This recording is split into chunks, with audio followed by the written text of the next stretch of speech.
Borzala amsini CPM ni ozamani nok hok soprab zakoni kokto mankeno patimung thayo thangi shoika hastini kasa mantri okra manik sarkar আসলে হাসিনী গজা মন্ত্রী অকরা মানিক সরকার লোকেও মানজাকা CPM Najma Ratan Das গজাম MP Shankar প্রসাদ দত্তন খবইতে কুবন আদং rock অবন জাগলো না আনকনি বড় রকই সাজাকা গগলাম তাকে জিজ্ঞাসা করুন মূল উদ্দেশ্য হচ্ছে এই বাড়িটাতে পরশুদিন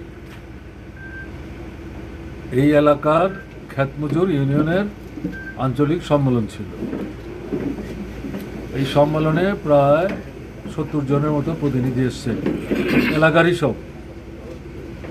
এটা বিজেপির পছন্দ হচ্ছিল না, তারা সরাসরি সম্মেলনটা করা যাবে না এটা যদিও বলেনি, কিন্তু সম্মেলনটা যাতে হতে না পারে তার জন্য নানা ধরনের প্রস্তুতি তাদের মধ্যে ছিল। কিন্তু শেষ পর্যন্ত প্রতিনিধিদের দৃঢ়তা এবং এলাকায় আমাদের যারা বন্ধুরা যারা এই সম্মেলনটার প্রস্তুতির কাজের সাথে যুক্ত ছিলেন, নারী পুরুষ সবাই সম্মিলিতভাবে সম্মেলনটা সুন্দরভাবে সম্পন্ন করে এবং তারা তো সম্মেলন শেষ করে চলে যান। তাতে যারা সম্মেলনটা হোক চাইছিলেন না তারা প্রথমত ভাবলেন যে আমরা তো পরাজিত হলাম, আমরা তো আটকাতে পারলাম না। তো এটা মানে কাভার করার জন্য রাতের বেলা যখন শুনশান এলাকার মানুষ খাওয়া দাওয়ার পর যার যার ঘুম বিশ্রাম ইত্যাদি করছে, সেই সময়ে হঠাৎ করে লাইট নাকি চলে গিয়েছিল। তো আমার যা শুনে টুনে মনে হলো গোলমাল যারা করেছে তারা যে কোনো পদ্ধতিতে হোক এই লাইটটা যাতে নিভে যায় তার একটা ব্যবস্থা হয়তো করেছে।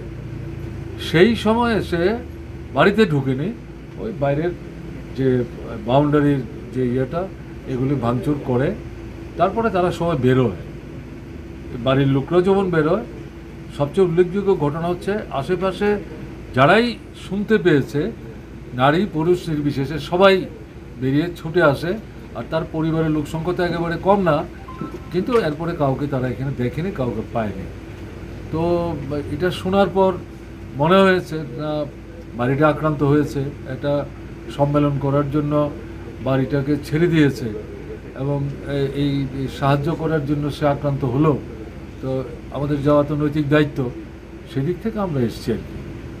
যারা এটা করছে না, এটা আরও কয়েকটা জায়গায় করছে এই সময়ের মধ্যে, গত 8-10 দিনের মধ্যে বিভিন্ন জায়গাতে এরকম তারা করছে। এটা আসলে বিজেপির শক্তি ক্রমশ আরও নিচের দিকে যাচ্ছে, এটা হতাশা তৈরি হচ্ছে, দুর্বলতা এটার মধ্যে দিয়ে প্রতিফলিত হচ্ছে। যে সমস্ত আশা আকাঙ্ক্ষা নিয়ে বিজেপির পক্ষে দাঁড়িয়ে কাজকর্ম করেছে বিশেষ করে যুব অংশ, তাদের মধ্যে হতাশা বাড়ছে।